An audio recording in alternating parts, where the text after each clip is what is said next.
Welcome my channel Chotorpotor tips. আসসালামু আলাইকুম।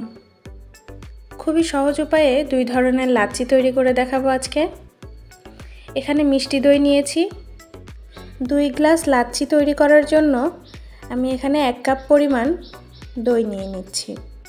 লাচ্ছিটা খুব বেশি মিষ্টি বা ঘন করব না, সেজন্য আমি 2 গ্লাসের জন্য 1 কাপ নিচ্ছি দই।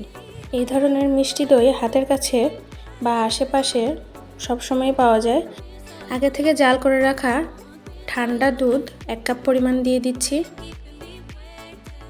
2 টেবিল চামচ চিনি দিয়ে দিচ্ছি। খুবই ঘরোয়াভাবে সামান্য কিছু উপকরণ দিয়ে আজকের এই লাচ্ছিটা তৈরি করে দেখানোর চেষ্টা করছি।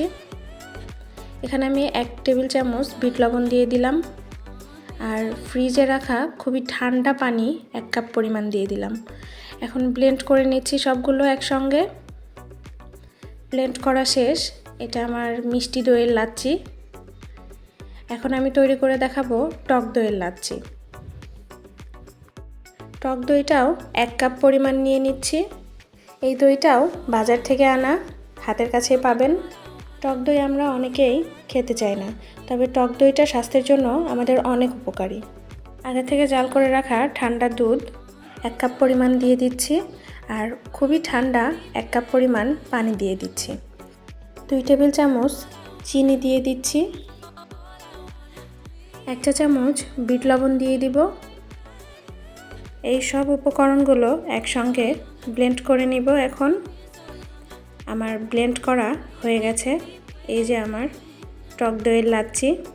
এখন আমি পরিবেশন করার জন্য সামান্য একটু চকলেট সিরাপ দিয়ে গ্লাসটাকে ডেকোরেট করে নিয়েছি। 3 পিস বরফের টুকরা দিয়ে এখানে আমি টক দইয়ের লাচ্ছিটা দিয়ে দিচ্ছি। টক দইয়ের লাচ্ছি খুবই মজার হয়ে থাকে। পরিমাণটা ঠিক রেখে বানিয়ে খেয়ে দেখবেন, খুবই মজা লাগবে। 3 পিস বরফ দিয়ে এখানে আমি মিষ্টি দইয়ের লাচ্ছিটা দিয়ে দিচ্ছি,